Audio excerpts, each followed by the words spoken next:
Hey guys, welcome back. Again, let's just cut the small talk and we'll get right into it. Let's start our video. Technology, we were once told, would give us back our time. Email would replace long meetings. Laptops would untether us from the office. Zoom would let us meet from anywhere. Smartphones would mean we could work on the move so that in theory we would work less. But we all know what happened. The emails never stop, the laptop's always open, and the phone has to be turned on every quiet moment so that we can reply to the most important call. This is a version of what economists call the Jevons paradox. The idea that when we make something more efficient, we often use more of it, not less. And we see it with freeways. When we build lanes to reduce traffic, for a while the congestion eases. But then people find out and more people use the road. They move further out, they take more trips, they drive when they previously might not have. And so, after a little bit of time, the road clogs up again. The actual solution now becomes part of the problem. Interesting. Okay, so the Jevons paradox, super interesting. What do you think? True, 100% true. We become more productive. We use more of the technology that is out there. We just become, I'm going to use a phrase here, we're going to become superhumans. That's what we are, and that's where the world is heading to. Yeah, absolutely. That's amazing. Yeah, and I would say that in terms of the piling on of efficiency, especially when it comes to technology, it's kind of cyclical. I think that there are, and I'm going to introduce you because you're an amazing guest.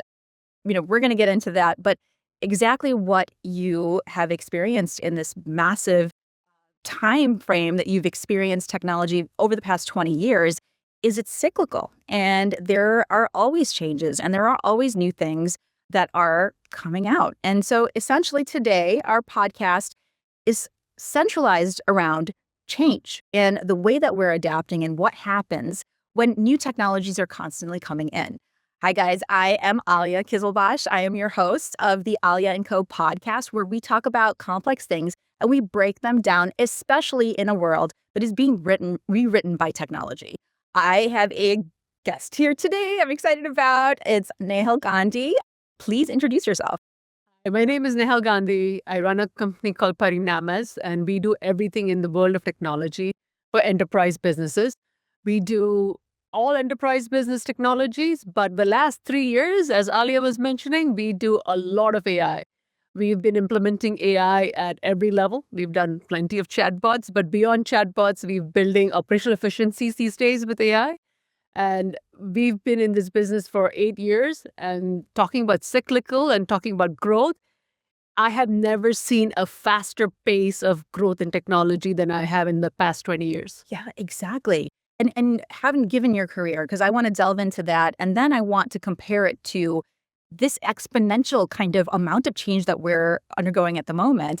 Tell us about where you started. I mean, you've had a storied history, so I'd love to know about that.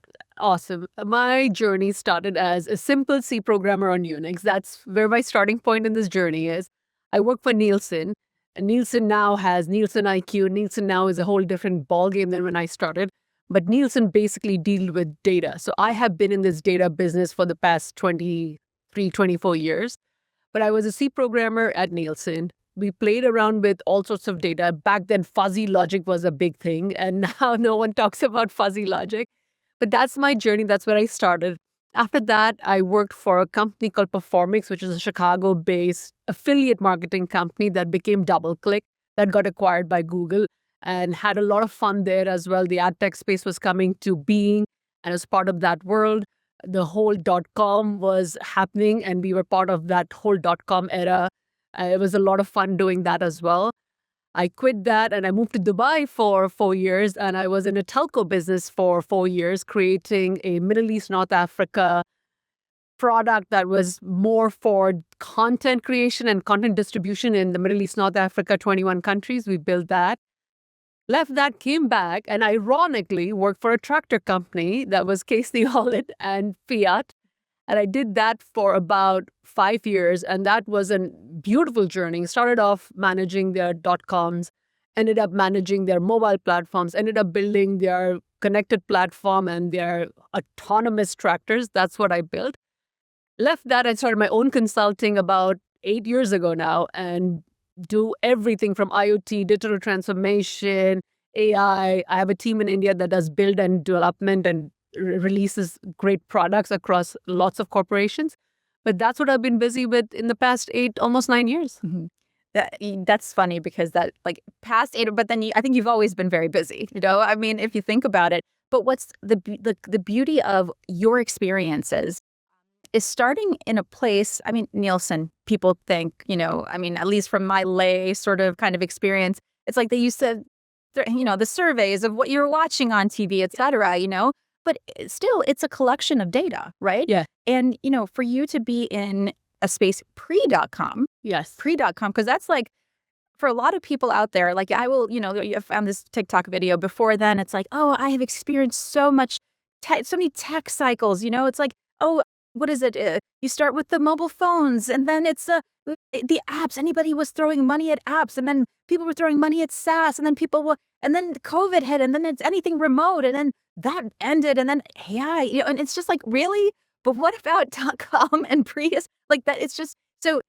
There you have Nielsen, you have the .com ad tech space, you have all of it, like the mobile experience, when that emerged, if you think about it, but then moving over to hard tech and also the integration of AI, but now consulting and seeing it in so many different ways. If you're going to look at it as a spectrum of just to humanize it, panic when it comes to new things, where do you think that we're blipping the highest? Yeah, I mean, I'm aging myself saying that I was pre.com and then .com and then mobile. But panic hits for the humankind every time there's something new, something that they fear, something that is unknown, something that they cannot touch and feel, something that's so abstract. And the more they are in that space where they can't touch and feel, the more they feel concerned about it, right? The human brain doesn't have the capacity of saying, great, I'm not going to be concerned, I'm just going to accept it. That's that. If you've ever read Sapiens, that's the whole story. It's like the fear of fight. A few of us went into the fight mode, a few of us went into the fear mode. Every new technology, whether it has been the .com was supposed to be a fad and going to go away. Mobile was supposed to be a fad and no one's going to look at phones anymore. So not true. Yeah. Now we live on our phones. And this is going to be the next one where we are getting slowly used to talking to our AIs. We are getting slowly used to talking to our cars. It's slowly seeping in, becoming a part of the ecosystem. But when you phrase it as AI, when you call it something so abstract, artificial intelligence, it's such a daunting term, artificial and intelligent. And now we're talking about general intelligence where it's going to be much smarter than us. Of course, we fear it. It's too big. And by the way, Hollywood did not do us any favor. So they kind of, that they just killed all growth in this space and created this fear in our minds. Media today is not doing us any favors either. It's going to take your job. It's going to take away your life. It's going to take away this. It's just so much negative connotation around this technology. And the reality is it's coming fast. You are either going to be a part of people who accept it and run with it and grow with it, or you're going to be left behind. So do you find that from a technologist standpoint, for a message maybe to people who are, on the lay side of technology, is there a mindset that technologists typically have when it comes to adopting? Is it like, okay, something new, I need to tinker with it? Yes. Or, well, yeah. 100%. We've had this conversation. I've always been like, there's a new technology. I have that engineering mindset. I need to, as a kid, I opened every toy to see what was inside of it. And I still feel that way. It's like, how does this work? Why does this answer this way? Why do the AIs behave this way? How do the mobile phones work? It's always been that part of me that was very curious about any sort of technology, whether it's been a bicycle, whether it's been a car, whether it's been your phones, whether it's been a robot that I had as an 8-year-old. It has always been that I've been very curious of knowing, how does this technology work? Yeah. And even if you're a layperson, I think we all have it. We just decide not to give it any heat. Like we always sit and wonder, why, how? How do we not put that and extend that for anything that comes out new? Yeah. I think that a big portion of that is also the amount of new technologies. Every day there's a new AI agent. Every day, even there were new apps that were out. Even on social media, there's constant streams of varying sources of information. In some ways, that idea of not even FOMO, it's like, because fear of missing out is one thing, but the idea of I'm going to get left behind Yes. is a different thing. Do you think technologists think about it in a different way? It does get overwhelming when the technology is moving at such a fast pace. It's not overwhelming. It's just, how do I keep knowing? How do I keep on top of it? It's sort of like, okay, so I have an AI tool that I have created for myself that overnight, it consolidates all sorts of information, all sorts of news in the AI space. And when I wake up, it gives me top 5 to look at. Look at that, guys. That's what you should be doing. So No, if you want. if you want, but happy to help if there are tricks. And I'm going to start a podcast, by the way. I love that. Yeah, I love that. not just podcast, going to start an Instagram account where I'm going to give tips like this, because my family has been on my case to say, you do all these tricks and you never tell us. So now I'm going to start putting short form videos as to how to use Kimi. Everybody's talking about Kimi. It's like, okay, what is Kimi? How am I going to use Kimi? How do I use this consolidating app for news? Yeah.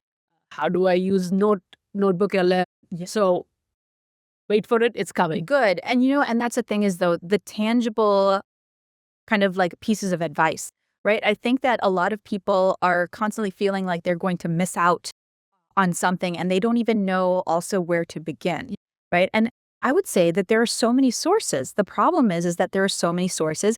And I think that people also have very specific and unique things that they need. So, when it comes to, like, say, niching down, right? Who do you niche down to, right? Like, because at this point, it's all accessible to everybody and it affects everybody's life. I mean, I think I was watching something Jeff Bezos some time ago. I mean, he said that, there's no way that AI cannot touch. It's touching every business. Yeah. It's, the simplest example that I give people, and they're always wowed by it. Think of an elevator. The elevator gets called by 10 spots in a building. The elevator has an AI that decides what is the best route for it to take based on the calls it's got, right? And people get overwhelmed. I'm like, that's a very simple example of AI. It's a These are the new elevators, the ones that you don't have to press the button and then they make you go to the. I don't like that UI. I know, right? That's not a cool UI. I would like to go to other floors too. Yeah. But to think of it, like, there is a lot of logic that you don't see that exists. And it is in your life, whether you like it or not. Your cars are very intelligent machines. Your phones are super intelligent machines. You're surrounded by these things, your TVs. You don't even realize how much AI is around you. And the more you start realizing, the more you start utilizing it, the more productive and more useful these things get for you. Right. But I think that what I have seen is that a lot of people do not understand foundationally how it works. I mean, the key component is data, and then how you're manipulating the data or programming or creating algorithms or use cases where you can provide value. And I think that's the hard part, is that for me, in terms of like literacy and teaching the general public about these complex things that are happening in our society that most people don't get, they don't even know how to keep safe in these spaces. What information, what data can I put in? What should I not be? I mean, if you think about putting information into ChatGPT, it's like, should you be telling all your personal problems, the ones that you're not even sharing with real people? Because who knows? I think companies also have like their own kinds of like, agendas. Yeah. I mean, do you find that there's like a balance? It's a great question. But here's my take on, first, the part of, what are these tools and how are they used, and et cetera. And then it is about safety, security. What should you be asking? What should you not be asking? How do you go around that? So I have a rule. If I have to think twice, should I do this? Don't do it. Yeah, it's very simple. If you ever think, is there a thing? Okay. Here's another thought that I was having a discussion with another client of mine.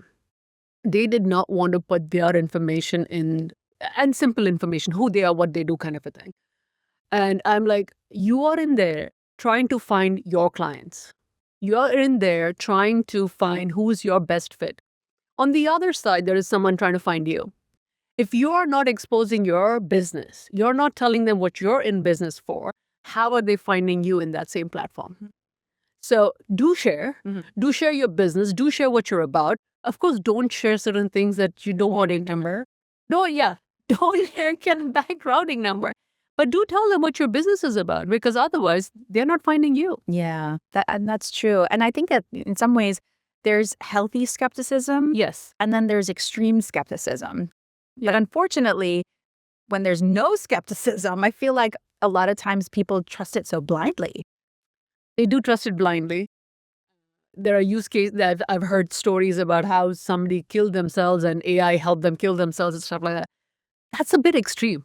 Like, what kind of a person, what kind of a mindset, how much reliance do you have on these technologies where you believe it to the extreme of you can kill yourself and it aided you in doing it? But in the other ways, if you're a little more critical thinker, if you're a little more, wiser, you're like, does this help me? Is this the right question to ask it? Yeah, don't ask personal stuff that you wouldn't tell anybody else. Don't ask things that you feel vulnerable about. So have that healthy skepticism, but at the same time, be exposed so that you can be found by other people. Right, absolutely. Because, especially when you have a business. Yes. Especially providing it to, I mean, you can't be mad at someone because they provided a business service to somebody who wanted it, right? Like, I mean, that's the point of it, right? But that's the thing is, though, I think, yes, there's the skepticism, but then also, when it comes to the youth, like we both have kids, like, we've seen, I think you have college students or? I have one high school and one finished college. Oh, so. Amazing. Yeah. So, I mean, but that's the thing is, though, over the course of protection and keep the children safe, especially when they're young, when to give them their first phone, when to, it's always, and especially from a mom who is in that space, I'm sure that you understand it in completely different ways. But like, just the simple kind of creation of Snapchat. Yeah. Where, Snapchat, I can send whatever pictures I want and it's going to go away forever. But it doesn't. It doesn't. It doesn't. It does not go away. But that's the thing is, though, I think there needs to be an education for the general public for them to realize, hey, just because it disappeared for me does not mean it disappeared for the company who is, maybe selling that information, or it could come around and bite you in the butt somehow, But that's the thing is, though, I think that even while teaching, like, the older generation of people how to use, like we have workshops for AI literacy for individuals who are very basic, and they come in saying things like, I don't even know what chat, is that an app or is that on the computer, right? But even more than that, the safety, like it's like, okay, you understand it. The reason why it's collecting averages of data across the web, and so there's an essence of a lack of creativity sometimes when we're not using that originality. So from a business function standpoint, do you see that? Do you see a lot of business owners that come in and, maybe that there's a capacity of still retaining certain portions of the business that might allow for creativity and success that stands out over maybe just, rote automation? So I'll answer this in a few ways, right? There is this part of personal, there's a part of business, there's a part of society, etc., that we use. Or what would we use AI as an example? At the enterprise level, we do things that can, what we call RAG models, and I won't get too technical because I have the habit of getting technical. But what it does, it's we ask the same question in two different places. One is to your internal data, and one is to the external LLMs. We bring it together and we combine it and present it to the creator or the person who's prompted this question, and we ask them what is their preferred way, or how do you combine it and stuff like that. I'll give a simple example. An average age of an Indian woman. Insurance companies looking, what is an average age of an Indian woman? They have a lot of their data that they have collected for 50 years. So that will give an information saying 80. And when you do a large language query, it gives you 100. And both is presented to them. And then they can decide they want an average, they want 100, they want 80. So those are the ways we are protecting internal data, as well as never letting it dilute, or the large language models not seeing what is inside and protecting that data as well. So we have ways of doing that. On the personal side, the things that I would say, healthcare, I mean, your health information. And again, depending what healthcare, right? I do all my workouts what my AI tells me to do. So it has my body mass index, it has my everything, and it tells me exactly what to do. Am I okay sharing that information? How much do I weigh and how much I want to lose weight? Right, exactly. Happy with it. Right. But do I want it to know anything more critical about me? Probably not. And I tell the kids the same story. It's like, be mindful, be what you want to share. And remember that this goes to the World Wide Web. Everyone knows now, the AI knows about it. So there is that discrimination that you have to put in there. But also, there are ways of managing this information, querying the information, querying the data that sits in different places. Interesting. So, I mean, that still allows for the essence of a human in the loop. Oh, there's always human in the loop. Yeah. The person who's asking the question is a human in the loop. Right. The things that are getting executed and returning is all human in the loop, right? I am still part of this whole equation. We have not gotten to autonomy to that rate where we have taken out human in the loop. But I'll tell you where the human will come out of the loop. Anything that becomes too mundane, anything we become too used to. I'll give you a simple example that we all have used in our life, and you will realize how much used to you are. Grammar correction and spell check. Oh, yeah. Tell me you don't use it without having blind faith. Yeah, right. Absolutely. I mean, even guessing the next word. I mean, Yeah. what the, Predictive writing, right? Do you question it? No, it's fun.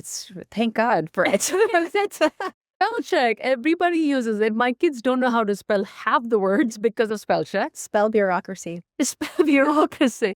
Yeah, but this is the point that I'm trying to make. Things that are mundane, things that human minds find it hard to do, we are going to outsource without human in the loop. We are going to let it go autonomously. I have AI agent that does my meetings. Taking meetings or finding time on people's calendar to take meetings is the biggest job what I found that I do, is working with my assistant, their assistant. It was a good 30 hours a week job for someone. I have an AI agent that does it. I don't interfere. There is no human in the loop when you come to book my calendar. Interesting. Yeah. Well, but you're probably very transparent with your calendar. It's like, Yeah. I mean, it's like, I want to be done so that my son walks through the door. So don't schedule on Tuesday and Wednesday when I need to blah, blah, I mean, you got to give it the parameters, but you're right. Absolutely. And then is it mundane? Is it something that I need to be on top of? Absolutely not. I give the parameters. I'll also say I'm on vacation these days. I'll block my calendar. There are things that I do to manage it, and it has enough information, but I don't need a human in the loop. My assistant doesn't need to be on there. The AI can do it. So things that we find mundane. Parallel parking. Yeah. My kids don't know how to parallel park because of autonomous driving, right? Yeah. They don't know. Things that humans find difficult, mundane, we don't need to be involved. Those will be things we get the human out of the loop. Dang. It brings up so many different examples for me, because if you're thinking about those boxes that deliver, what is it? The food, right? The cocoa, or just in general. I mean, there's so many different ways that it is definitely being integrated into our lives. And I think that the trust factor is a little bit of where, yes, the trust when it comes to, correct spell check or, or just, the sentence structure, Yeah. Nowadays, everybody's sentences are getting super long because they're all on ChatGPT or some LLM. It's like, nobody's writing small sentences anymore. And I hate it. I am the engineer who writes 5 words to people. Now I started using ChatGPT just to write fluff because I can't write fluff. Yes. Exactly. I'm an engineer by design. Yeah. I'm like, this time works for me. Done. Yeah. Thank you for your email. Yeah. And now this is Right. Write this shit. Tone, right? Like the tone is also kind of, I feel like, I think that this was kind of interesting. I was talking to somebody about this a while ago. Now I don't even write my emails. And to be honest, I think that in some ways it really helps because not a lot of people communicate very well. And so in some ways, yes, ChatGPT or Claude or whatever, some agent has written it or assistant has written it. But at the same time, at least you're communicating and you're also delivering the tone, where it's like, be apologetic or, be demanding or be a little firm about it, whatever, you can dictate the tone of it. But, do you think that, it's like an agree to disagree type situation where it's like, yeah, I know you're using it. I don't care. I thank you for using it because at least like now you're communicating. Do you think that there's certain spaces specifically in enterprise, in any kind of format of a size of a business, where there are things that are becoming a little bit more, yeah, okay, it's accepted. Yeah. I don't think, I don't know, this is my viewpoint. I'm one of those who hates reading long emails, who hates writing long emails. I miss the one-liners. Send me a one-liner, please. I want that one-liner. What I want is these agents to get so smart. You can send me whatever you want from your Claude, ChatGPT, whatever. My agent should give me it should translate everything I need to know in one line. Yeah. I don't need to read the fluff of good morning and how was your week. I don't need that. Sorry. Just learn the way I want to be receiving communication. Learn how you want to be receiving communication. If you love getting the fluff, my agent should send you all the fluff. Yeah. If I don't like getting fluff, which is very typical Midwest communication, don't send me fluff. Right. Right. So that's where I wanted to graduate, where it is personalized to you. Yeah. And it's personalized to the way people want to write and the way people want to be communicated to. So now at least seeing, and we've kind of gotten a little bit more detailed, a little bit more molecular about specific kinds of, examples. If you're looking at AI, right, and we're talking agents, we're talking about little small use cases where it is in society that's coming in when it comes to cars, when it comes to shopping, when it comes to ads, when it comes to so much. Think about it in terms of the spectrum of when you started at Nielsen and where were there, let's chronologically go through the blips, right? High blip, low blip, Nielsen. Like, do you think that, oh my God, society was just like, whoa, what's happening here? It's, like, now you're doing all this market analysis on us, like, maybe they don't know that they're doing it, but it's coming at you in different ways too, because it's targeting, information. Like, so in terms of a blip on the waves of technology, where did that register for us as a society? So for society, it was very interesting. Nothing has been so transparent as it has been with AI. I'll give you an example. We did so much manipulation with data. We've always done so much manipulation. People never knew this.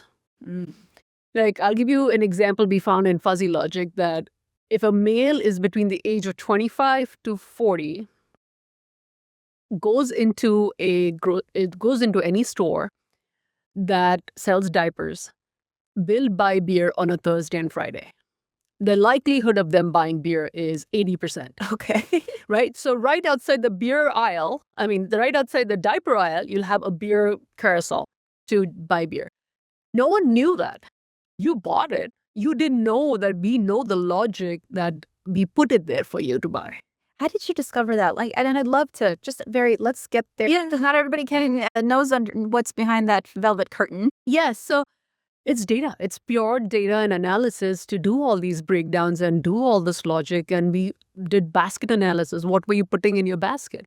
That's how we realize who's buying what and what is that combination. How many times does a diaper and beer come back in a basket? What days do they come at?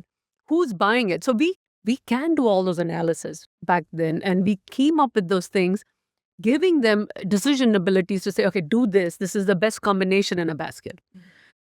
The number of people who bought apples will buy oranges, or those kind of things. We'll give it random stuff, and apple and oranges still make sense. But diaper and beer are like two very different product items sitting in very different aisles coming together. And that's where you had these logics come together.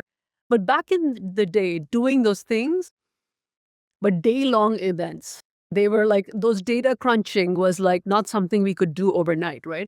Now I can ask the same question to any LLM and I'll get it in seconds. Yeah. Fewer than seconds. But what I want to, talking about that chronological thing, what we could do back behind that curtain was very specific to us. Like, people had to know how to code and people need to know how to write C. And now you don't. And I feel what is the biggest thing that people are missing in this whole AI story is that technology is getting democratized in a way that has never happened before. You can ask the question in English and your ChatGPT will respond to you with this same fuzzy logic question. You can ask ChatGPT and it'll answer to you. You don't need to know how I wrote the C code back 20 years ago. It just does it for you. You can create a website in 5 minutes, right? It takes away the the demarcation between the technologist and the regular person, the non-technologist. The 0 and 1 is now getting diminished. Right. There is all these flavors between 0 and 1. It's just how creative you are in asking the question. It's just that. Yeah. And curiosity, or even being starting point is like even, hey, I wonder what that is. And you have an answer. Right. It has never happened in history where you have access to so much data at your fingertips. You don't have to go to a library. You don't have to ask a friend. You don't have to ask a technologist. You don't have to ask a C programmer how to do it. Yeah. You just do it. Yeah. Yourself. Yeah. And then that's amazing. Intimidating to some degree because, it's moving very fast.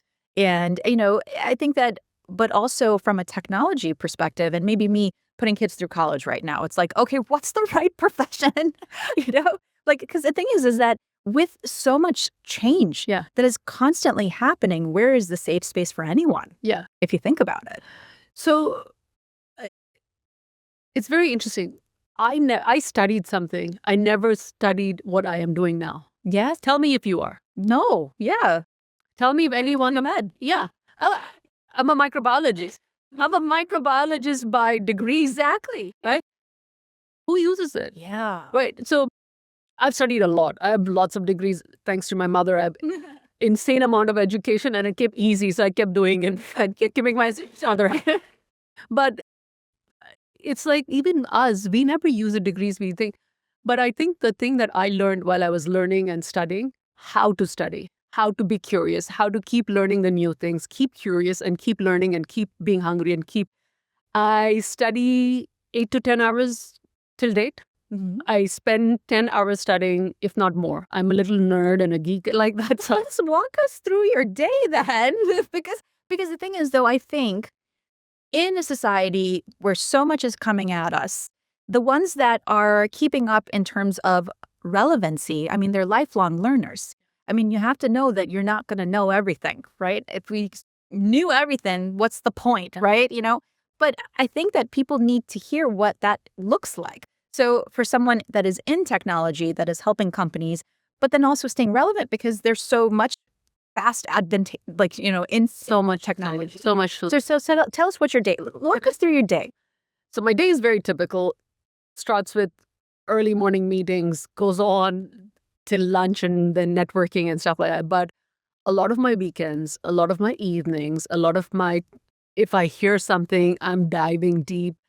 I am up till 2 in the morning studying it. I mean, up in the morning, I had this idea at 4 in the morning. Like this morning I was up at 4 because I heard something about trying a new product called Notion. Mm-hmm. And at 4 o'clock in the morning, I was like, I have to try it. So spend 4 hours this morning, skip gym. Yeah. I was doing this for 4 hours this morning. So whenever I hear something, whenever I'm trying to figure something out, I'm sitting with my large language models and digging deep into how it's done and how to figure this out. Yeah. I think that the flow state comes, when you are genuinely interested in things. And that's a beautiful place to be because I think that a lot of times we're doing these rote, mundane. It's not fun to sit on the meeting, literally. I got a walking pad that is still, and this is a few months ago, I still haven't used it because I look like a camel on a meeting. I'm like, forget it. But the thing is, so there has to be a balance, right? Because in some ways also, because our world is so focused on this screen that we're even having human interactions with, I think sometimes I get exhausted of then wanting, to doing the research sometimes even, because it's like, how much time can I, what's the balance? There has to be a balance because, you've been doing this for 20 plus years. Yeah. How do you maintain a balance between reality and, the tech space of discovery? Because the discovery happens online too. Yeah. Yeah. Discovery happens. I think it's something that you have to want to find that balance, right? Because you can go deep. You can go into something and get very much involved in it. I have a very busy social life. I have kids, so I'm constantly involved. I cannot be in it for hours together. Yeah. But finding that balance is important because I like the human interaction. I hated when we were doing everything remote. I get energy from people. Yeah. So so I can't be on it all the time. As much as I love it and as much as I get up at 4 in the morning to do it, for me, the human is so much more center to who I am that I can't walk away from it. So I know people who prefer it, and I know technologists who prefer being on the screen 24 hours. I'm not one of those people. So the balance comes easy for me. But meditation for me is important. Putting away the screens is super important. I do at least an hour a day of putting away screens, TV, phones, everything away. But I enjoy doing it. And one of the things I'm starting this year, and I'm loving it, is actually reading physical books. Yes, yes, yes. Long form. Long form, physical, turn the page, leather bound books. And I've done 2 books so far. And I am excited to carry the journey for 2026. Interesting. What kind of books are you reading? I can't read fiction. Yeah, I don't like fiction either. It's like, those are not real stories. So I've done Knife by Salman Rushdie so far. Okay. And I've finished Anti-Fragile by Talib. Nassim Talib is another. They are my 2 favorite authors. So I'm like, okay, Yeah. they're reading these in physical copy. Yeah. Which is very astonishing to my kids. It's very astonishing to anyone who knows me that I'm reading physical books. Though that's what I'm doing. But I like that, though, the balance. But then also it's never ending, right? And so, kind of bringing it back to the mindset of curiosity, let's take it and kind of pivot towards, like we've been talking about, people, citizens of the world, and how, of course, it's affecting everybody. But even when it comes to enterprise, over the years, when you see these different trends that do come in, what's adoption like? I mean, like, what comes first? The chicken or the egg, The enterprise, especially the Western enterprise, especially with this thing, has been super slow in adoption. It has been super slow in even understanding what's coming for them. I spend a lot of time in Asia. I'm from there, but I do have business there, and I do spend a lot of time. I feel Asia is at a pace that is not understood by the West at all. They are embracing technology. They are running with it. They are coming up with use cases that I am thinking, wow, it's shocking me as to how they're utilizing it. There's a huge AI summit in India happening right now. From around the world, people are there. What is interesting to me is that a country that was formed on Ford and Coca-Cola and Shell is taking such a slow pace in adopting this new technology. And the irony gets worse when you think about all the large language models are American, or the famous ones are all American. You have Metas and LLMs, and they're spending billions of dollars in getting people and product. But the utilization at the enterprise level, the understanding at the enterprise level is shockingly slow. It is shockingly slow. And when I tell people SaaS is dead and it's dying in 5 years, they look at me as if I'm speaking Latin. And it does not, it fails me every single time I speak to people as to how they're adopting it. The first question is hallucination, governance. I'm like, these are rubbish questions. You need to throw them and be like, what can we fix? What do we need to do with this? How do I utilize it? What is my first use case? Instead of talking about things that are going to come down the street. Like, you don't need to worry about it today. Yeah. Let's try to break things, governance will come. Let's try to fix this. It will follow. It's a cycle. It's innovation. If you don't know the path till you've taken it. Right. I mean, like, think about Uber and how it's like, do it now and pay the fines later. But also, I mean, I get it. But I think that also Western society, not in Western, from the vantage point of, way east, Western could be the UK, it could be, but generally speaking, I think specifically in America, our society is very litigious. Nothing can be done until, you're involving and doing, kind of getting your due diligence done, your legal, and which is a problem to some degree because it kind of stunts discovery. Yes, it stunts innovation. Right. It stunts innovation. It stunts new stuff. But then you also have things like Tesla breaking that. And they are the ones who are super successful. So you have a country of complete dichotomy where you have companies like Uber, like Meta, like Tesla, SpaceX, breaking rules every day, like breaking rules in a good way. Forget the political stuff, but breaking rules in innovation. And then you have regular companies where I'm like, you will not exist in the next 5 years. Forget 10, forget 20. You will not exist in 5 years if you don't start working on this, start thinking in this space.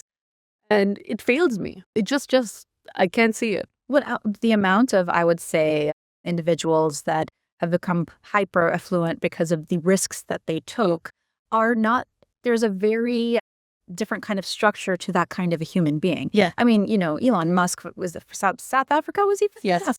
And raised there, it had different kind of, then he came, I think, can't. But the thing is, it's not even about where you are globally. I think it takes a specific kind of thinker, where they realize is that I don't have a ceiling. I'm just going to keep going. Whereas on a business side, you might have individuals like classic for me, a tax appeal attorney, never ever want to even think about any kind of automation because they are very insecure in the sense that they know that their job might be taken away. They're doing their job. Do your job. Go ahead. Keep doing it. But what I'm saying is that I think it's by extension to a lot of different kinds of maybe mid-sized businesses that maybe there is that insecurity. Yes. Because also the frustration of not knowing and not wanting to take risks and being safe. Do you think playing it safe is where the problem is? Playing it safe, here's what I get, right? Playing it safe, I'm never getting fired for using Accenture. I'm never getting fired for using Copilot. I'm never getting fired if I don't cross the lines. I'm going to retire in 5 years. I don't give a shit because it's not my problem. It's the next guy's problem. I get things like, oh, this is going to die tomorrow, so I don't need to invest in it. Yeah, it's for somebody else to do, not me. Somebody else is going to figure this out. We will follow. We are close second. Everybody's a close second. Who's first, I don't know. But that's where I get a lot of where these companies are. You get a lot of pushback. And do you do business with companies maybe in different countries that yes, completely different? Completely different. I mean, what's that like? Oh, that is where, so doing business in other countries, like people are curious, people are willing to spend money, people are willing to try, people are willing to be like, okay, let's fail and fail fast. And that's, again, the irony is that this is what America stood for. This is where American innovation came from. Let's fail fast. Now, yesterday, I don't know if you heard, Ford is partnering with Chinese EV companies to bring technology here. They stole our technology to make their cars, right? Now we are asking them to partner with us. That to me is like the first step of showing innovations happening somewhere else because they're taking the risk. They're willing to spend the money. They're willing to explore. They're willing to try and see what's out there. Yeah. But I also think, absolutely, I think, with the advent of the internet, I mean, I remember as a kid going to visit my dad's family in Iran or my mom's Pakistan, whatever. And I remember somebody, and I'm, I guess like you'd go there and what the music was, or like, in the US, they were like 20 years behind still doing disco. Oh my Lord. Like it was very different in the sense that the world was a much bigger place. Yeah. Right. And I think that to draw a parallel, the world is a much smaller place. All that information is out there. They're more trending than we are. 1,000%. So in some ways, I think that maybe we're headed towards one global unit to some degree or not. I don't know. I mean, I think we are shifting powers. Like you said, when you went back to Iran, Pakistan, India, it was like they were 20 years behind. They were, I don't know, some years behind in fashion and things. Now when I go to Bombay, that's where I'm from, I'm like, shit, I'm behind. I feel like I live in the second world country or a third world country. When you talk about fashion, lifestyles, you talk about what they're into these days. But their exposure is, oh, I was in Singapore, I tried this designer. Oh, I was in Dubai and I did this. Oh, I experienced this in Kyrgyzstan. I'm like, we are in America, I'm in New York. I went to LA. That exposure that they have from where they are physically, where they are in the growth mindset, it's also a very young country right now. A lot of Middle East, a lot of India is very youth-centric countries. And the opportunity that the government is giving them, the opportunity that is available to them is just the growth factor is just tremendous. Yeah, I would say so. I mean, like, I think a lot of it is cultural, right? And they bring technology in very well, yet at the same time, they're still social. Like you think about these blue zones all over the world. The reason why they live so long is because they still communicate. They have lunch with each other.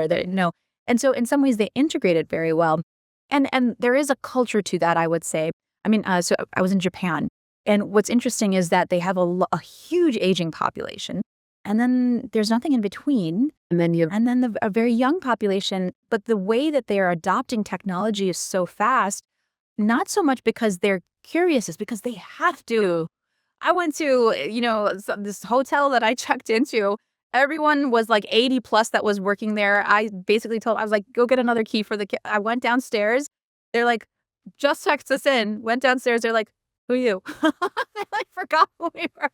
Like dementia. I don't know. But my point is that and so in some ways, I think that cultural is there's so many components that go into that kind of legalities or the lack of legal. Like think about Africa where they have no rules when it comes to data privacy so in some ways, innovation speeds up in different places in different ways. Are you seeing that? So I think what you're trying to get to is the need is a mother of all innovation, right? And that's what we are seeing. The need for, they leap and bound because they have to.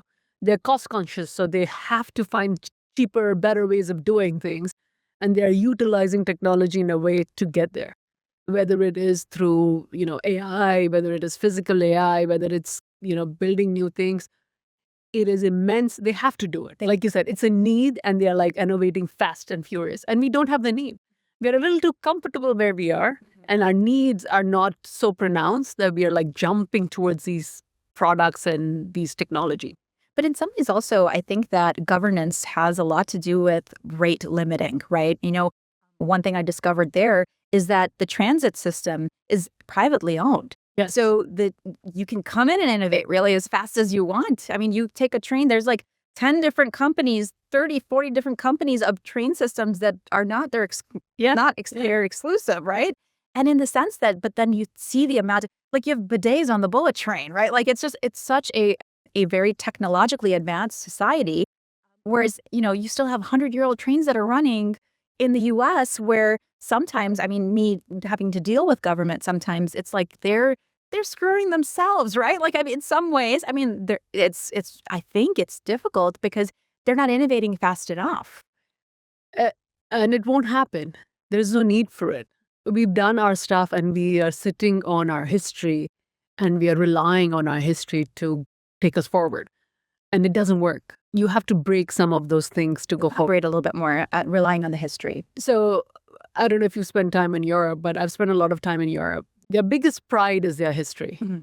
Their innovations, like, we made this fresco 100 years ago. I'm like, yeah, that's awesome. And now what? Yeah. And where is that? They are so proud of their history that almost denies them into the future, if that makes sense, right? And I think America is getting there. We have innovated. We have Ford. Like, we are the innovation hub of the world. Do not realize that we are sitting too comfortably not innovating. We are taking it like we can buy it. Like, Meta went and bought Manas AI because we are like, we have money and we buy it. And it's the buying doesn't help if the culture doesn't change. The need doesn't change. The will doesn't change. And to me, this is where we are going to struggle with new technologies in America. A statistics I read that there are more people on the Meta platform than the people who have bathrooms in the world. So if you think about that, when Zuckerberg is sitting there and thinking about solving something, how does his logic work? I don't know. Like, how does he differentiate himself? What is he thinking? Do we think America, US, world, like, we have these ways of partitioning some things because it makes logic to us. Does he? Does he think? No, he thinks like, I'm going to buy Manas. I'm going to buy the best person on planet Earth. I'm going to buy the best company. I'm going to build this product, which is going to be utilized like this. Even when Bill Gates thinks of things, he's like, I'm going to eradicate polio. Somebody gets up and thinks, I'm going to eradicate hunger on planet. Like, I think their way of thinking goes beyond the logics or boxes we put ourselves into. I don't know. I'm making this shit up. But this is how I look at them. This is the way I feel like they're beyond governments. They are beyond countries. They are beyond...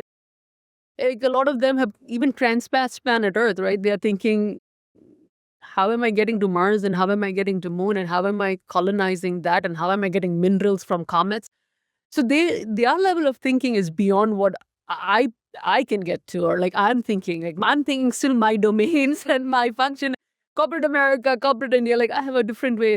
But yeah, I think they don't think in the same way. And I think they influence governments and they influence policies that would help them. Yeah. Whether wherever they are around the world, like the whole phenomenon of TikTok, if you think about how it's influencing governments and it's influencing change in algorithms and changing of everything. It's just these companies are so big, so world renowned, they are so popular. I mean, they have changed the dimension of how we think about people and countries and governments and all of it. That's how I think of it. Oh, absolutely. And the nuances. But in some ways, I think that it still boils down to human nature. Yeah. Somebody who is going to create a massive company like that, it's almost kind of like, what is your purpose, right?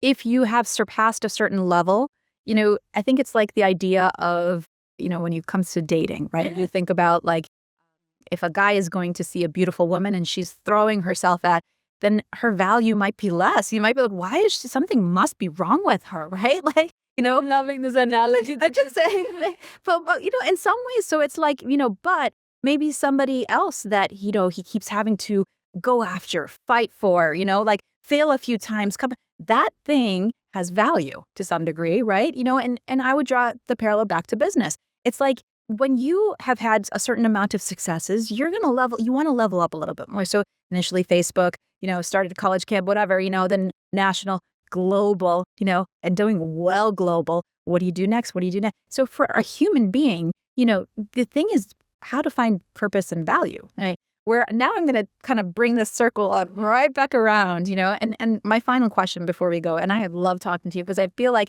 there's so much information coming from you, all because of your research effort that you do. So thank you for that. Absolutely. But coming back around for people and, finding that value, finding that purpose that we have in life in a society where things are constantly changing, the idea of I'm going to be replaced comes in, I'm going to be replaced versus maybe I need to catch up, Yeah. And so I'd love to hear your thoughts on that, in terms of the value at a Mark Zuckerberg level, where still it's a very human thing. We're all human here.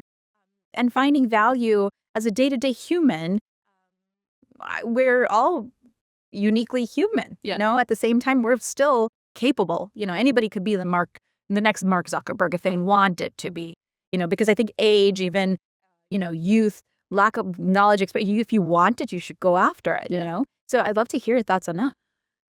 So I think technology disruption, like you said, my career, but just generally when you look at technology disruption, it has always happened. We as humans have always questioned our value in this system.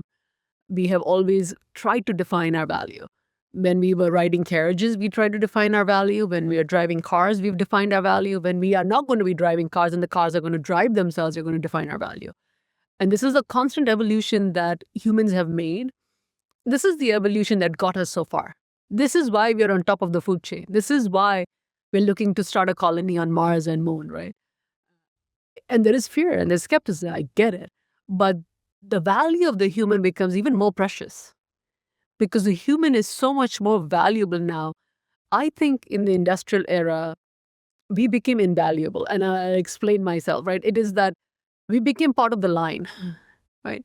Now we're going to go away from that line. We're going to find more being human, what that means. It's going to be a turbulence till we find what that is. But we are going to be more creative. We are going to be endless. We are going to ask questions that will be answered. We're going to be able to create and it'll be created. I think we become more human. We become more precious. We become more social because we'll have time to. We are not doing the 9 to 5. We are not on the line. We are not doing the mundane that we don't want to. We become so much more intellectually productive. We become so much more creative. We become what we've always intended to be is the higher self that we want to be. And now you'll say there are two types of people. And there's always been two types of people. People who will degrade because of it and people who will elevate because of it. And you decide which half you're in. But these are options coming to you fast and furious. Yeah. It's so interesting because, just to even posture it as there's always been. There's always degraded versus that choose to be.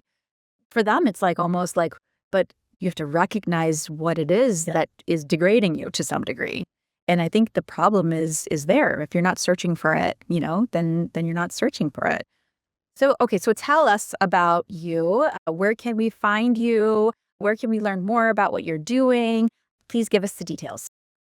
Nahel Gandhi, you can look me up on LinkedIn. I don't know if we will put it in our thing. Or follow me on Instagram. This is where I'm starting my minutes of help on AI. So Is that what it's called? Minutes of Help? no, I haven't named it. Okay, all right. It's coming, guys. Coming. It's a work in progress. Yes. I'm starting work on that, creating my AI twin to start with, and then we'll have that done. Well, I will be tuning into that. There's going to be lots of chock full of information there. So, But follow on Instagram, follow on LinkedIn, and we'd love to hear feedback from you. Anything you like about what I've said, disagree with what I've said, or question it, please do, because I'd love to hear from you and get feedback and comments and stuff. And thank you for having me. and thank you for being here. Comments can be spicy. Make it spicy. Spicy. But yes, thank you so much for being. I've learned a wealth of information from you. So yes, let's keep talking. I would love to learn more continuously. I want to know more about what tools and tangible advice. I love it. So, Question for you before you wrap. Your favorite large language model right now? well, I love Claude. I love the transparency, I think, because it's open. Yeah. And I've noticed that I'm kind of over ChatGPT. I feel like, You're over ChatGPT. is this such a You're not dating anymore. today? No, I'm over it. Exactly. No, I think that, I don't know. There's something, I think if the stakes are not high, use ChatGPT. Yeah. But if you want something done correctly, to some degree, and depends on what your definition of correct is, because everything that you're doing is different. I do see other models that work. What about you? Right now, I'm into Kimi. Kimi's my new bae. My shorty bae is Kimi right now. I love it. Spoken like a true mother of teenager. Oh, they're going to hate me for this. No. But loving Kimi and its thinking model is amazing. Does deep dives, creates lots of agents, builds it. Agent Swarm is amazing. So I'm loving Kimi right now. Try it. If you haven't tried it, try Kimi. And the other thing I'm loving is multi-AI. Get it multi-AI. And what it does, it opens up the same question in 6 different panels for 6 or 8 different models. Oh, I love So it does all at the same time. And they're all, interesting. For 6 different models, the personalities must be, it's very unique to see. Yeah, and you can pick and choose, like you said, if it's light work. I don't want to decide which is a better model. No, I want them to figure out, give me the response, I'll decide which one I like. And that's it. and that's where I feel like testing AI against AI is always it's a good way to do it, I think. So Multi-AI. amazing. Well, thank you so much, Nehal. Thank you for being here. Absolutely. Wonderful conversation. Thank you for having me. Yeah.